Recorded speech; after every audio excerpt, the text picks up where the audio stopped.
কোনো সম্পর্কের মধ্যে আপনি নিজেও কোনো তৃতীয় ব্যক্তি হবেন না, আর তৃতীয় ব্যক্তি প্রবেশ করলে সেই সম্পর্ক থেকে আপনি বেরিয়ে আসবেন, তা না হলে পস্তাইতে হবে দিন শেষে। আসসালামু আলাইকুম, কেমন আছেন সবাই? আশা করি ভালোই আছেন। আমিও আপনাদের বোন আলহামদুলিল্লাহ অনেক ভালো আছি। অনেক দিন পরে ছোট্ট একটা ব্লগ ভিডিও নিয়ে আবার চলে আসলাম।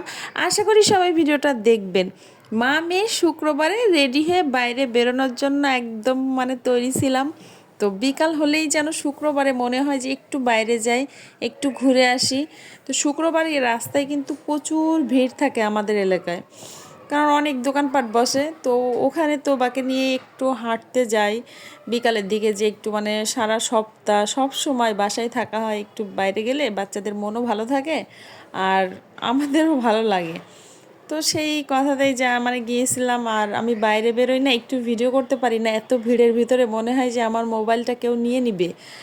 ওইটাই আমার সম্পদ, ঠিক আছে? তো ওইটা যদি নিয়ে নেই তাহলে আমি আর কোথা থেকে ভিডিও করব? তো এমনটা আমার কাছে মনে হয়, এই জন্য বাইরে যে আমি ভিডিও করতেই পারি না। আর আমাদের বাসার পাশে এই যে গির্জাটা আছে না, তো ক্রিসমাসে যে সাজাইছিল সেই সাজানোটা এখনও পর্যন্ত আছে, খুব সুন্দর লাগে সন্ধ্যার পরে দেখলে। ভিতরটাও সাজানো, আমি একটু দেখলাম কেসি গেটের ফাঁক দিয়ে যে ভিতরেও সাজানো আছে, সুন্দর করেই সাজাইছিল। যাই হোক, তারপরে বাসায় চলে আসলাম, সিঁড়ি দিয়ে উঠতেছি। এত কষ্ট সিঁড়ি বাওয়া, এই কষ্টর কথা আর কি বলবো। যাই হোক, এটা নাই বলি। তুবা উপরে দাঁড়িয়ে দাঁড়িয়ে আবার দেখতেছে। আর বাসায় আসার পরে ওই যে হাঁটতে বেরোইলেও কিন্তু কিছু টুকটাক জিনিস চোখে পড়ে, কিনে ফেলি। দেখা যায় যে সংসারেরই টুকটাক জিনিসপত্র। আর আমাদের যেই বয়সটা এখন হয়েছে, নিজের জন্য কোনো কিছুই কেনা হয় না, যদি বা সন্তানের জন্য, তাছাড়া সংসারের জন্য, তাছাড়া নিজের জন্য চিন্তা করে কোনো কিছুই কেনা হয় না। এখন এমন হয়ে গেছে।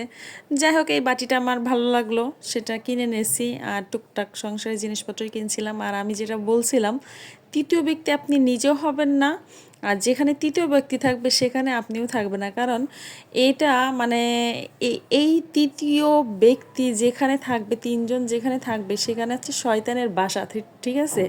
এটা কখনো একটা ভালো সুস্থ সম্পর্ক হইতে পারে না। সেখানে ভাঙন ধরবেই।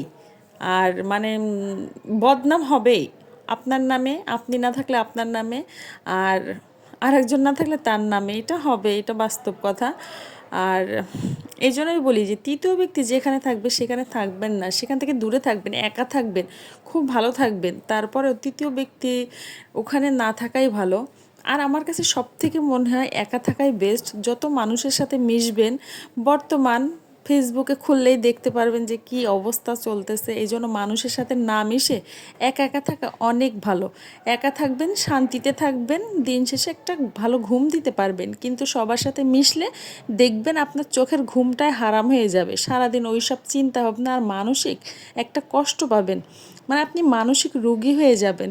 তো যাই হোক, অনেক কটু কথা বললাম। সবাই ভালো থাকবেন, সুস্থ থাকবেন। ভিডিওটা কেমন লাগলো অবশ্যই বলবেন। আল্লাহ হাফেজ।